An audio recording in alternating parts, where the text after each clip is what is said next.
Mga kauturan, mayong adlaw sa inyo tanan. Yari kita subong sa pagpamalandong o kung pagtuon sang pulong sang Dios kag ang aton pagpamalandungan amo ang Mateo kapitulo 13 kag basahon nako nalin sa 24 tubtob sa 30. Ang pulong sang Dios nagasiling, si Jesus nagsugid sa ila sing isa naman ka palaanggiran. Ang ginarian sang langit kaangay sang isa ka tawo nga nagasabog sang mayo gabinhi sa iyoma. Isa ka gabi sang nagkakatulog ang mga tao, nagabot ang iya kaaway, kag gisabugan man sang bugang ang iyoma kag naglakat. Sang nagtubo ang tanom kag nagpamunga, ang mga bugang nagtubo man. Ang mga sulugon sang tao nagkadto sa iya kag nagsiling, "Sir, mayo nga binhi ang imo ginsabog sa imo nga uma." Pero din pala naghalin ining mga bugang. Nagsabat siya, ginsabog ini sang kaaway. Nagpamangkot sila, "Luyag mo bala nga panggabuto namon ang mga bugang?" Nagsabat siya, "Hindi lang, kay base may magabot man kamo nga mga trigo kaupod sa mga bugang. Babay ilang ninyo anay nga magpamuy ang mga bugang kag ang mga trigo tub-tub sa tig-alani. Kay kung tig-alani na, singganon ko ang mga ngani, gabuta anay ninyo ang mga bugang kag bugkusa ini kag gidapong sa kalayo.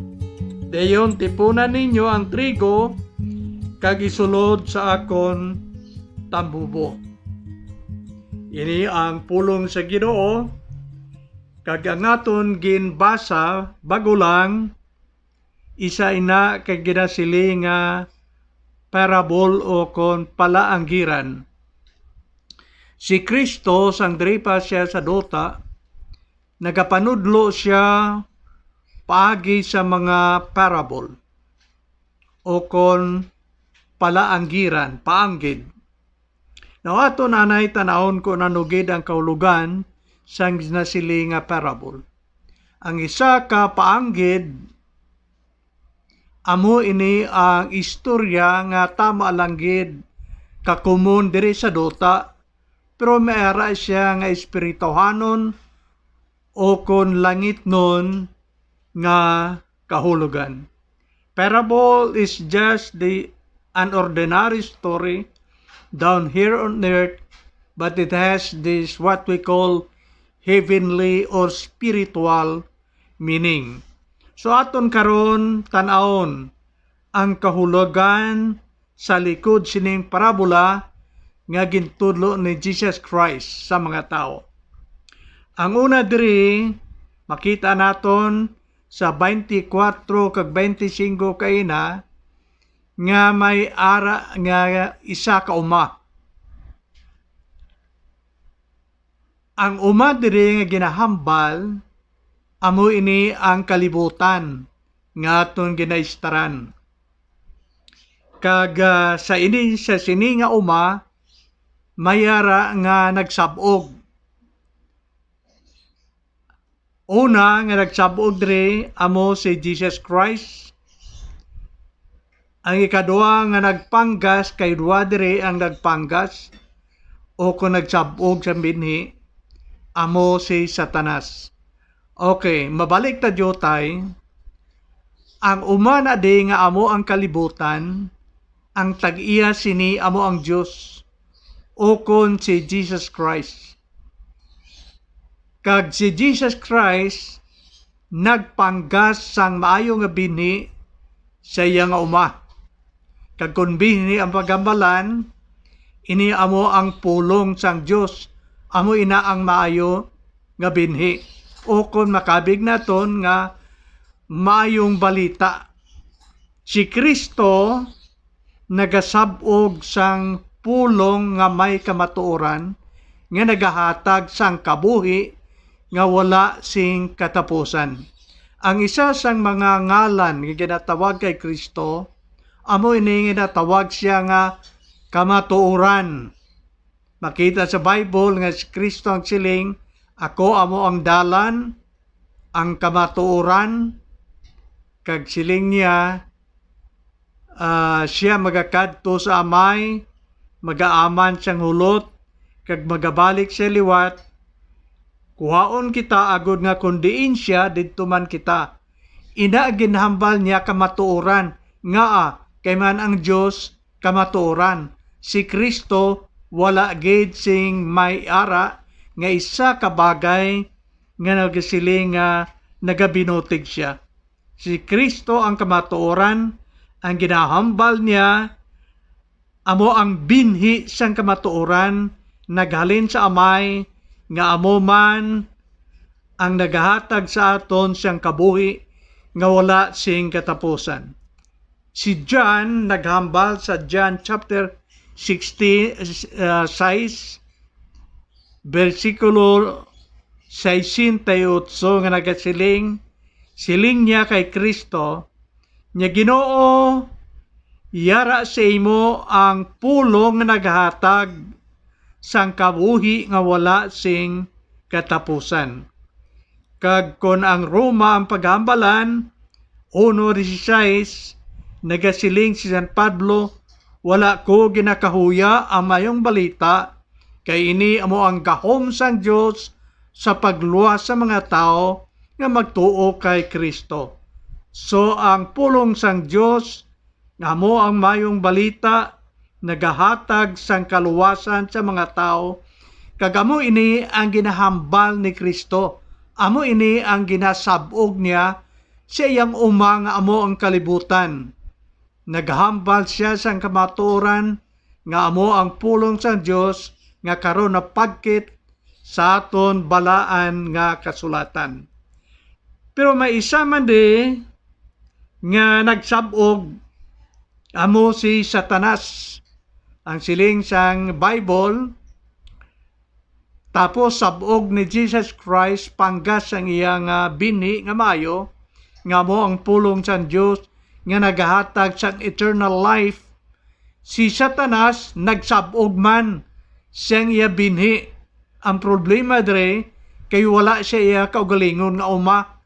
Ginsampaw lang nga to sabog sa uma ni Ginoong Kristo nga kung sa aton pa ang kalibutan nga iya sang Dios, ginsabogan niya man sang binhi nga hindi matuod. Karon kay ang Bible nga makita nimo sa John chapter 8 dason versikulo 44, dra nagambal nga si Satanas butigon silin ni Kristo sa mga tao nga wala nagtuo siya, siling niya, kamo kaliwat gid sa iyo amay nga butigon. Kung sa aton pa si Satanas, siya naghambal sang binutig nga mga bagay nga kung tuuhan sang tao, kung sundron sang tao, ina nga mga kaputigan nagadala sang kalaglagan sang kabuhi sang tao. So halin sa to, tubtob subong ang aton kalibutan, mayari gid nga mga binutig, siling naton fake news. Kay man ina naghalin kay Satanas, kay man si Satanas butigon. Kag halin pa sa Garden ng Eden, si Adan kag si Eva ang aton unang ginikanan, gintintar ni Satanas pagi sa paghambal sang binutig.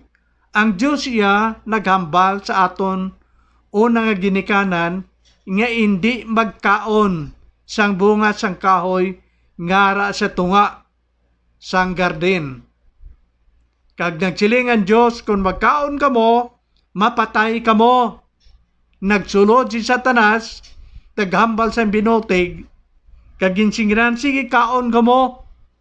Nagbalibad pa anay primero ang una naton nga ginikanan. Siya hindi kami magkaon, ka nagsiling ang Diyos, nga kung magkaon kami, mapatay kami. Siling ni Satanas, hindi kamo mapatay, ara ng binutig. ang Dios nagsiling nga mapatay kamo. Siling ni Satanas ya, hindi kamo mapatay. Kay siling niya, ginsingganan kamo sang Dios kay hindi magkaon. Kay man, nakaibala ang Dios nga kung magkaon kamo, mahimo man kamo nga Dios, magtupong man kamo sa iya. Ti gusto sang Dios nga hindi siya matupungan, amo nang kabangdanan nga hindi niya kamo pagpakaunon. Nami siya maghambal. Pero puro tanan, binotig ang ginahambal. Amo nang kabangdanan nga natintar si Adan kag si Eva kag nagkaon sila. Pagkaon nila ti amo na ang ginatudlo na sang balaan nga kasulatan nga nakasala sila, then ang ila sala naglaton sa tanan nga mga tao sa kalibutan. Kag ang siyang Bible, ang bayad sang sala amo ang kamatayon. Okay, hindi lamang si Adan kag si Eva ang gintintar ni Satanas bagi sa paghambal sang binutig. Bisan pa si Jesus Christ ang diri sa duta, gintintar man ni Satanas kag ginhambalan man sa mga balita sugilanon nga hindi husto. Primero ng singaran niya, si Jesus Christ, siling niya, kung ikaw anak sang Diyos, buhata ining bato nga tinapay. Di si Kristo nagsabat sa iya, ang tao hindi mabuhi sa tinapay lamang, kundi paagiman sa pulong sang Diyos. Gindala pa gini Satanas Kristo dito sa templo, sa turi ang pinakataas, kiginabala niya, lokso, kung anak kang sa Diyos, lokso kadre, kaya ang Diyos mapadala mangyapon, sang iya anghel, kag hindi ka man maano, sa loon ka man to, hindi ka man mabali, imutil, hindi mapilasan. Siling ni Kristo sa siya, Satanas, hindi pagtintara ang Ginoo nga imong Diyos. So, wanya gid matintar, gindala niya pagid dito sa pinakataas nga bukid, kag ginpakita niya si Kristo sang tanan nga matahom nga syudad sa kalibutan, kag ginsingganan, kung magsimba ka sa akon, ihatag ko na si imo ang tanan nga katahom nga imong nakita. Binutig man na, kay hindi man siya ang tag-iya sang syudad sa kalibutan, ang tag-iya sang tanan nga butang diri sa kalibutan ang Diyos, si Jesus Christ, hindi siya. Siling niya ihatag niya. Ano ba katag niya kay hindi man na iya nga daan sang Ginoo na? Inang tanan amo ang isa ka nagsabog sang binhi nga malain diri sa duta. Ang isa iya nagsabog, si Kristo iya nagsabog sang mayo nga binhi nga nagadala sang kabuhi nga wala si katapusan. Si Satanas siya nagsabog sa amuman nga uma sang balita nga nagahatag sang kamatayon sa mga tao kon ina ilang batonon ang binutig nga naghalin kay Satanas. Okay, isa lang kauma pero nagsabog dua. Karon nagpadayon pagid ang amo nga parable sa pagbukas aton agud makita naton ang kamatuoran. Siling niya nagtubo ang dua ka binhi. Ang isa gintawag ni sa Bible nga trigo, ang isa iya bugang. Ang trigo katulad din na sang maayo nga binhi nga ginpanggas. Ang bugang amo ang sagbot tilamon nga ginpanggas iya ginsabog ni Satanas. Okay, amo nang makita naton sa kalibutan nga aton ginaistaran subong nga dapat mahangpan naton ini ang aton pagpangabuhi diri sa duta. May dua nga nagpanggas, may dua ka klase sang bini tanom nga nagtubo.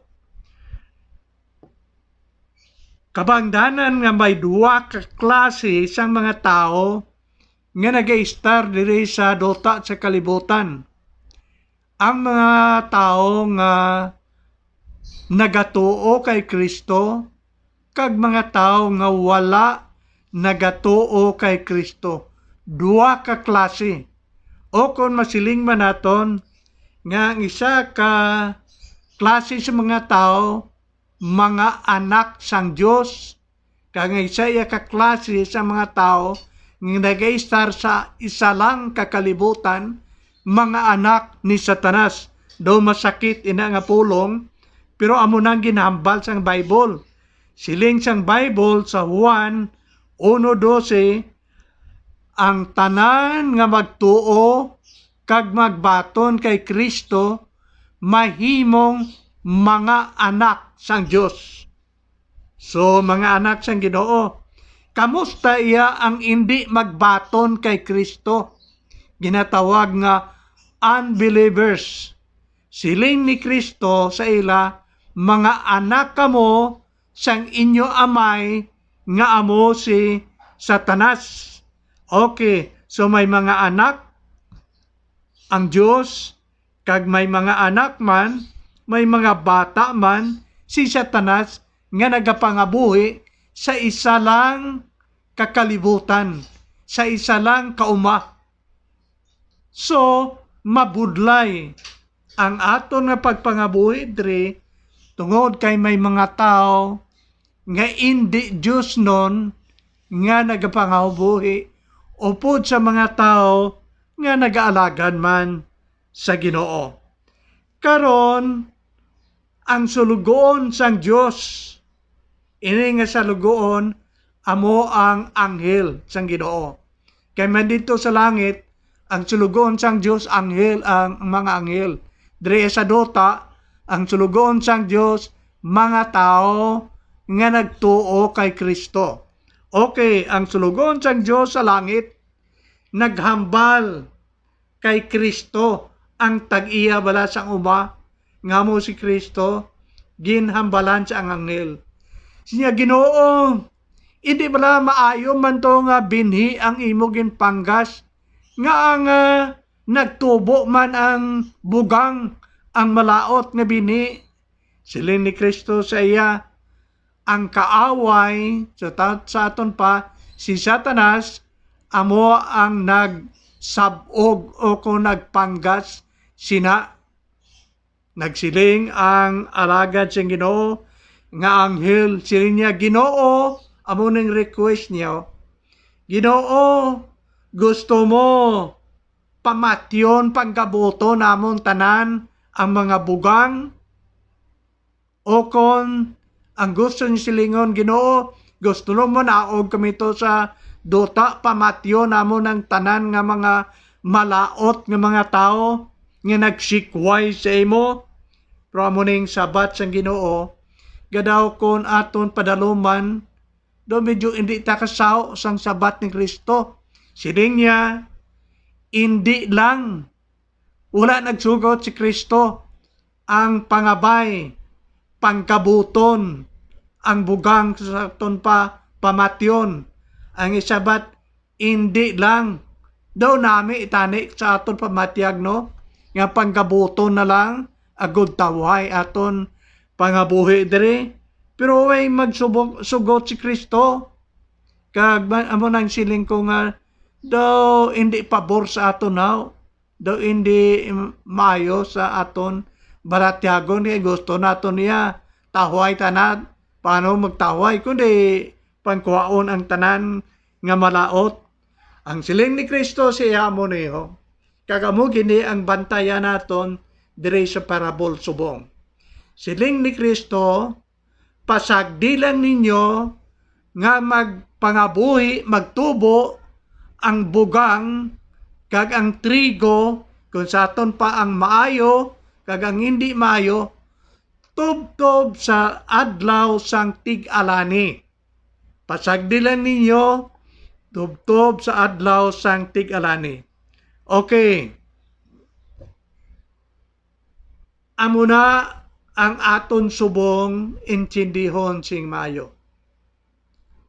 Nagabatyag kita kung kaisa nga kadamo sang malaot sa kalibutan, diin ang Diyos, nga hindi niya ni makontrol. Ano may gahom ang Diyos? Kag nagapangduwa-duwa na kita, nagasiling kung kaysa kita sa aton balatyagon, Guro, wala gahom ang Ginoo. Kay nga wala niya makontrol ang mga malaot nga mga bagay diri sa duta. Dumdumo naton nga ang Diyos iya gaphanan. Masarangan niya paghimo ang tanan nga mga bugaang nga mga butang, kag wala sing bisan ano nga imposible para sa Diyos. Pero hindi plano sang Diyos nga pamatyon ang mga bugang o kon malaot. Hindi niya na plano. Kay man may plano siya sa katapusan nga adlaw. Ngayang imoon, subong iya sininya, sige lang, pasagdilan niyo siya da. Amo na ang kabubutong sa Diyos. Wala ang kahulugan, nga siya gahom. May gahom siya, pero ang plano niya, nga magpangabuhi lang ang tao di anay. Tingob siya ang umasi ang kalibutan. Ang malaot kag ang matarong, tingob lang anay. Pangabuhi diro, tob-tob sa adlaw sang tig-alani. Now, iniya kabubuton kag plano sang Dios. Ang plano iya sa ang anghel, lain pamatyon. Ang plano iya sa Dios, hindi pasagdan lang anay. So, ang ato naman nga tan-awon subong, nga mas maayo nga sundo naton ang plano o kon kabubuton sang Dios kaysa kabubuton sang iban o kon bisan pa sa aton kabubuton nga tan-aw naton nga linaton do maayo. Ang ginatudlo sang Ginoo mo niyo, gintudloan niya anay ang mga tao sang una sang pagpangamuyo. Sini niya, kung magpangamuyo kamo, amo ninyo sini. Amay, ang imo kabubuton dito sa langit, kag diri sa duta, amo ang matuman. Sino kabubuton matuman? Iya sang Diyos, siling niya na. Dason nagpangamuyo, si Jesus Christ dito sa Getsemane, amo man ang iyang pangamuyo. Dali na lang siya ilansang sa cross, nagsiling siya sa iyang pagpangamuyo. Amay, kung mahimo, ilikaw ini nga kopa sa aton. Ang kopa da amo ng kamatayon. Ang sulod sang kopa, ang tanan nga pag-antos niya, nga pagatubangon sa tion nga ilansang siya. Nya kung mahimo, ilikaw ini nga pag-antos sa akon.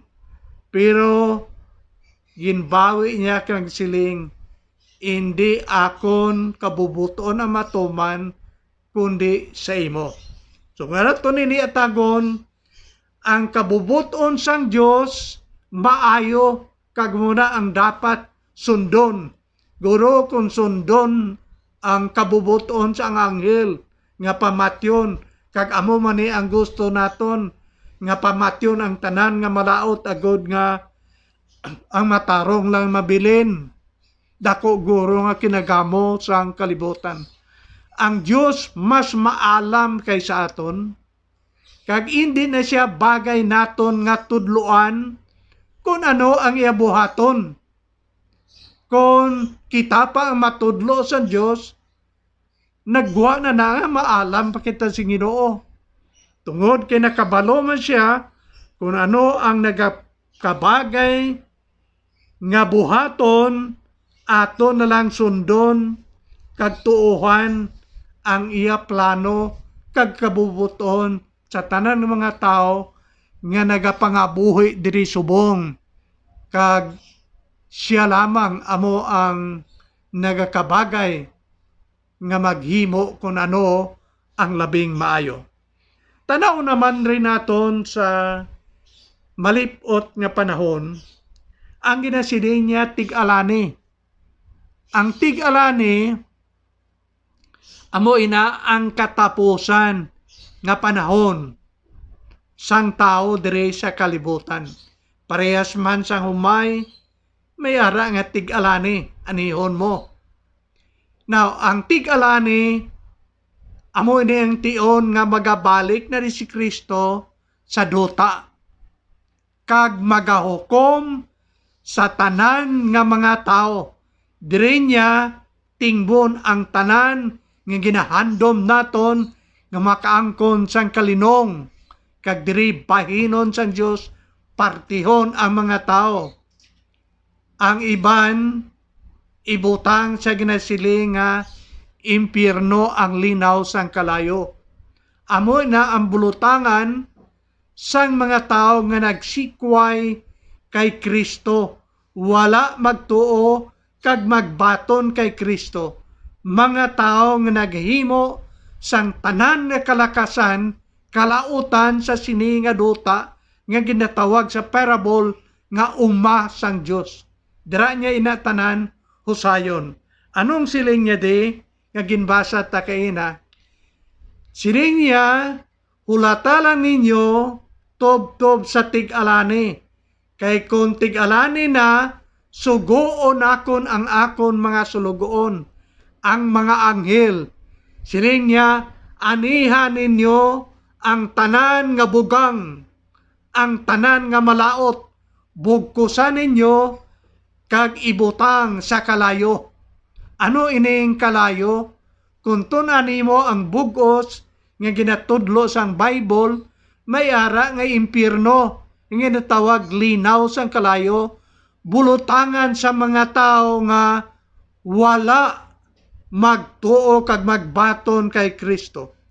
Kag iban nga bahin sang kasulatan nagasiling, didto magaanto sila sa adlaw kag sa gabi, nagabagrot ang ila mga unto tungod sang tama gid kainit. Grabe nga pag-antos.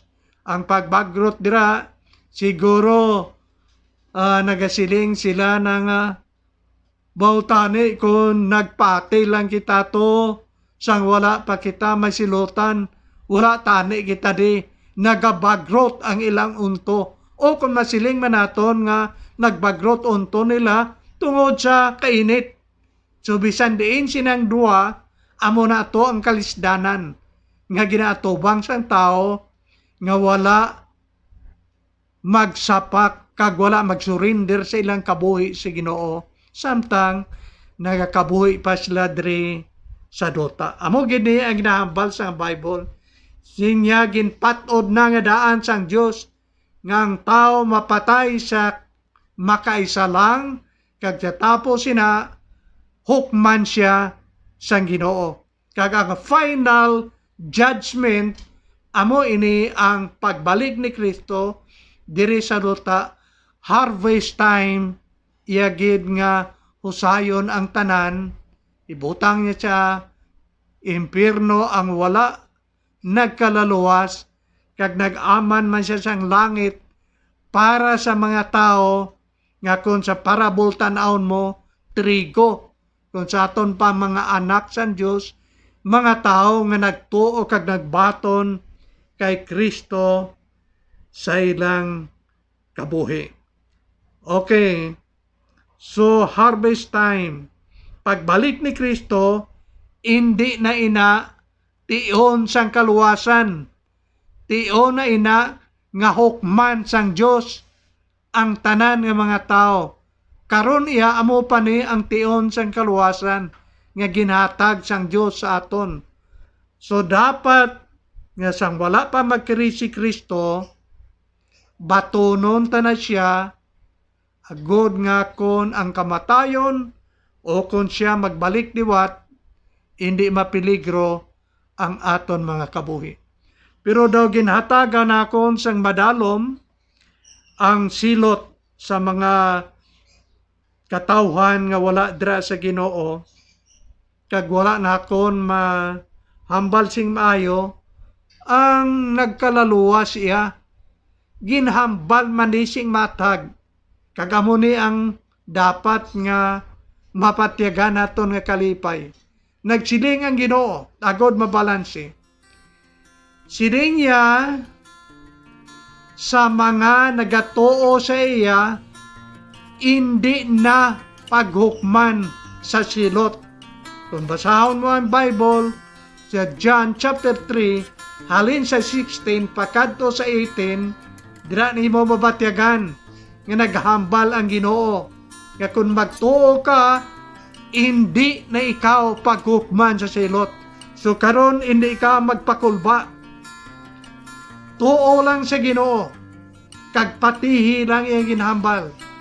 Sa mga nagatuo sa iya, wala na sang silot.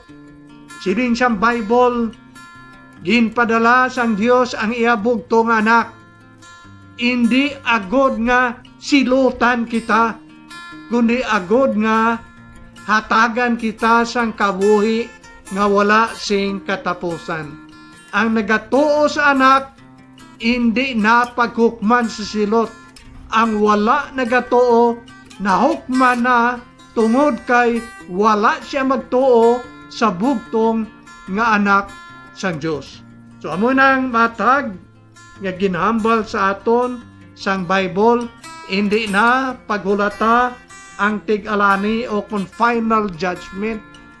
Arigla ang imong kagalingon samtang nga nagakabuhi pa kita sa sininga duta, i-surrender ang imo bug-os nga kabuhi dira sa Ginoo.